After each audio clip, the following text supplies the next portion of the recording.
ज्योतिर्लिंग श्री भीम शंकर की कथा। भीम शंकर महादेव का ज्योतिर्लिंग रूप बड़ा ही अद्भुत है। 12 ज्योतिर्लिंगों में इनका स्थान 6वां है और ये अन्याय का अंत कर न्याय की स्थापना करने वाले हैं।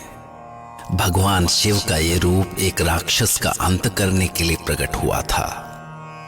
पौराणिक कथा के अनुसार एक भीम नामक महाबली और पराक्रमी राक्षस हुआ करता था। वो अत्याचारी राक्षस ऋषि मुनियों का काल बन गया था। वो जगह जगह धर्म का नाश करता हुआ संसार के समस्त प्राणियों को सताया करता था। कुंभकर्ण और करकती का ये पुत्र राक्षस अपनी माता के साथ सह पर्वत पर रहता था। एक दिन अचानक इसे अपने पिता का ध्यान आया और उसने माता से उनके बारे में पूछा। भीम के बहुत हट करने पर उसकी मां ने बताया कि भीम के पिता कुंभकर्ण लंकापति रावण के छोटे भाई थे, जिसका श्री राम ने वध किया।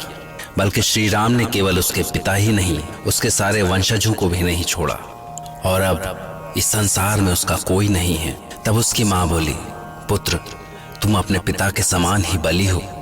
तुम चाहो तो अपने पिता के साथ हुए अन्याय का बदला ले सकते हो। मां की बातें सुनकर भीम क्रोध से गरजा, जिस श्री हरि के अवतार राम ने मेरे पिता का वध किया है, मैं उसे कभी क्षमा नहीं करूंगा। ये संकल्प करके भीम ने ब्रह्मा की तपस्या शुरू कर दी और उन्हें प्रसन्न करके उनसे वरदान पाया कि संसार में कोई भी मेरे बल का सामना न कर सके। ब्रह्मा के इस वरदान को पाकर वो निरंकुश हो गया और इंद्र समेत विष्णु के लिए भी चुनौती बन गया। इतना ही नहीं, उसने महादेव के परम भक्त सुदक्षिण को भी हराकर बंदी बना लिया। भगवान शिव के परम भक्त सुदक्षिण रक्षा का कोई उपाय न देखकर भगवान शिव की एक मूर्ति बनाकर उसकी पूजा करने लगे। इस तरह वो कारागार में पड़े हुए भी दिन रात ओम नमः शिवाय का जाप करते रहे, यहाँ तक कि उनकी पत्नी भी दिन रात शिव के ध्यान में ही डूबी रही। आखिरकार सुदक्षिण और उसकी पत्नी के कठोर तप से भोलेनाथ महादेव प्रसन्न हुए और उन्हें साक्षात दर्शन देकर बोले, जाओ, भीम तुम्हारा कुछ नहीं बिगाड़ सकेगा। मैं उस राक्षस का अंत कर तुम्हारे और सारे संसार की रक्षा करूंगा। सुदक्षिण को अभयदान देकर महादेव शिव ने अपने पिनाक के एक ही प्रहार से राक्षस भीम के टुकड़े टुकड़े कर डाले।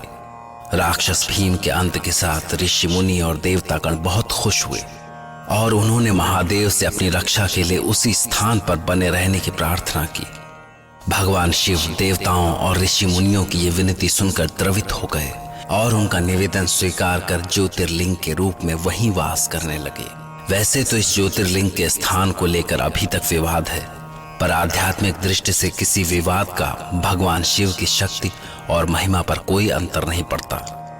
जहां शिव की पूजा होती है वहां वे अवश्य वास करते हैं और भक्तों की कामनाएं पूरी करते हैं। ओम